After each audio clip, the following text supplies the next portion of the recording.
The intersection outside the Jinling Hotel in Xi'an, Shanxi Province, China, was a high-density transit point in the autumn of 1988.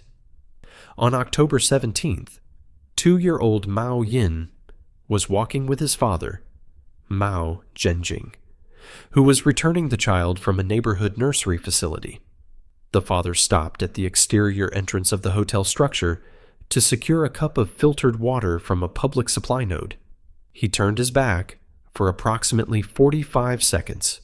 When he rotated back to the pavement, the child was gone. The mother, Li Jingji, was executing a regional business trip in an adjacent province when the event occurred. The physical infrastructure for missing children recovery in 1988, China was completely decentralized, relying on manual paper distribution and local town announcements. Li Jingzi terminated her professional career and converted her personal assets into raw printing materials. Over the subsequent 32 years, she systematically navigated 21 separate provinces across the Chinese mainland, personally distributing over 100,000 individual flyers displaying a black and white infant photograph. She investigated 300 distinct reports of children displaying similar physical anomalies. In every instance, regional blood typing or preliminary DNA verification excluded the candidate. In 2007, she integrated her efforts with Bao Bei Huijia, the Baby Come Home nonprofit digital registry. Through her administrative work within that platform's network, she managed to track and resolve 29 separate long-term child abduction cases for other families, while her own file remained open. The child had been removed from Xi'an by a structured human trafficking ring operating across provincial borders. Mao Yin was transported 370 miles south to a rural district in Ansang, Sichuan Province, where he was sold to a childless couple for a cash payment of 6,000 yuan, the economic equivalent of roughly $845. He was registered under the false name Gu Ningning, raised with no knowledge of his origin, and eventually established a commercial interior design company within the province. The resolution of the 32-year file occurred due to a technological shift within the Ministry of Public Security. In April 2020, Shanxi Provincial Police received a historic tip regarding an individual in Sichuan who had acquired a Shanxi infant in the late 1980s. The technical unit secured a single, low-resolution childhood print of Mao Yin from the mother's archive. The forensic team utilized an advanced biometric system, an artificial intelligence algorithm designed to map the bone architecture and orbital spacing of an infant face and project the structural changes over 30 years of aging. The system scanned the generated adult profile against the National Citizen Identification Database, which contains the facial geometry of over 1 billion individuals. The system isolated a close statistical match within Sichuan Province. On May 10, 2020, a formal DNA sequencing procedure using blood samples from the candidate, and Li Jingji confirmed a biological match to a metric of 99.99%.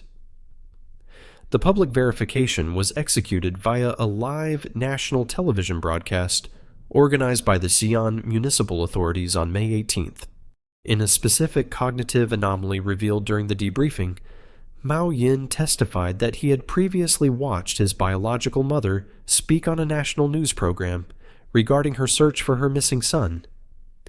He had been moved by the presentation, but had no internal inkling that his own facial structure matched the child she was seeking.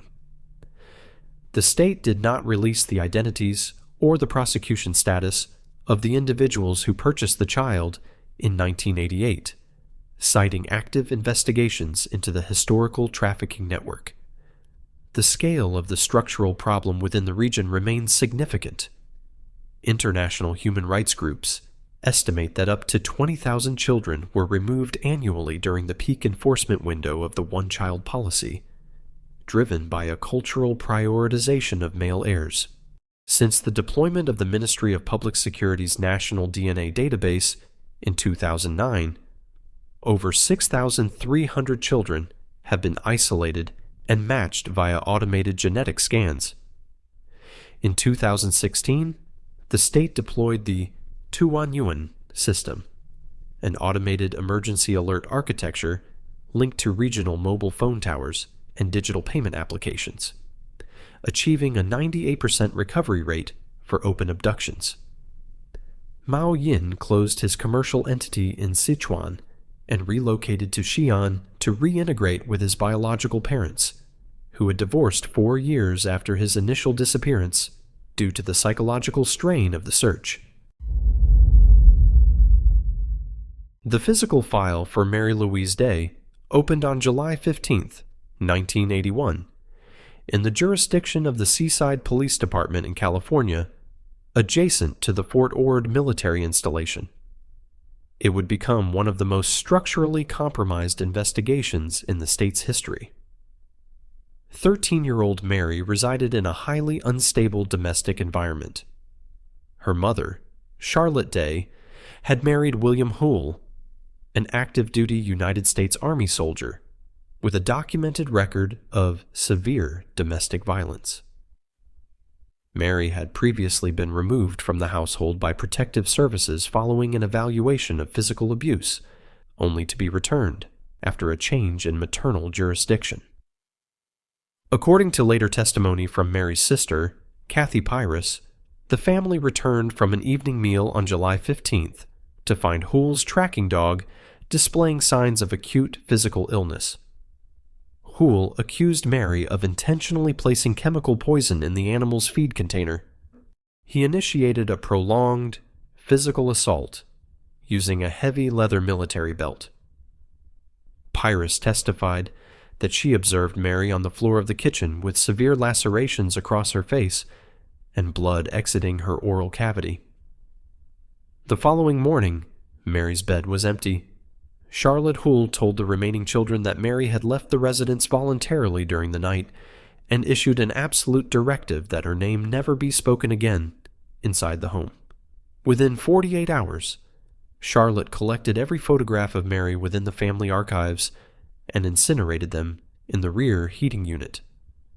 The parents never filed a missing persons report. For 11 years, the system recorded no trace of her absence, during which time investigators later determined the parents continued to collect Mary's monthly Social Security survivor benefits linked to the death of her biological father. The first formal report was not filed until 1992, when Mary's adult half-sister, Sherry Calgaro, bypassed the local police and contacted military investigators at Fort Ord. The trajectory of the file shifted radically on November 25, 2003. A Phoenix, Arizona, police unit executed a routine traffic stop on a commercial utility vehicle displaying stolen license plates. A female passenger produced an Arizona state identification card issued exactly 3 weeks prior under the name Mary Louise Day, displaying the exact matching birth date of February 19, 1968. The timing was anomalous. The ED had been secured the same week that California cold case detectives had escalated their homicide investigation into William Hoole, executing public interviews with his former military associates. The Seaside Police Department ordered an immediate DNA analysis. The results from the California Department of Justice laboratory confirmed that the woman in Phoenix shared a mitochondrial DNA profile with Charlotte Hoole. The match proved she was a biological child of the mother, but it could not differentiate between Mary and any potential unknown sibling born within the same maternal line. The investigation split into 2 distinct, contradictory theories.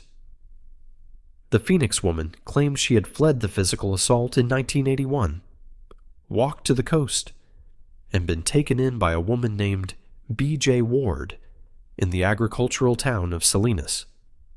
She presented a Polaroid print dated 1983, showing a teenager matching Mary's physical geometry. The chief of the Seaside Police Department at the time publicly declared the case solved, stating she was entirely convinced of the woman's authenticity. The secondary investigative team, led by a specialized homicide detective and a private forensic analyst, isolated massive structural contradictions in the woman's profile. The original Mary Day possessed no regional accent. The Phoenix woman spoke with a heavy, unyielding southern drawl. She possessed no memory of a substantial inheritance fund left by her biological father, nor could she recall Mohawk, the specific safety code word she and her sister had utilized in secret during childhood. Her narrative regarding her locations between 1981 and 2003 shifted significantly during every formal interview session.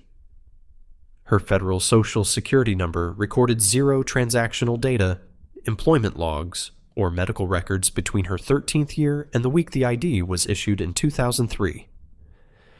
The physical forensics at the original crime scene added severe weight to the homicide theory. In 2008, 4 independent canine units specializing in human decomposition forensics were brought to the former Hoole property in Seaside. All 4 dogs achieved independent alerts at a specific quadrant of the rear yard.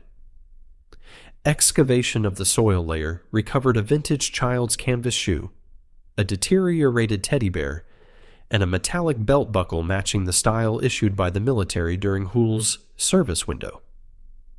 A comparative soil analysis from the exact stratum returned high concentrations of fatty acid profiles consistent with long-term human tissue decomposition, though no skeletal material was recovered.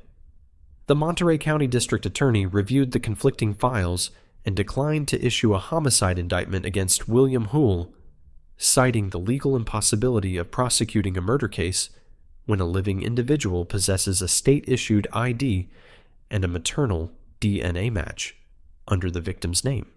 The file was closed, reopened in 2008, reopened again in 2017, and permanently shelved following each review. The woman from Phoenix relocated to a rural district in Missouri, where she died from an advanced carcinoma in 2017.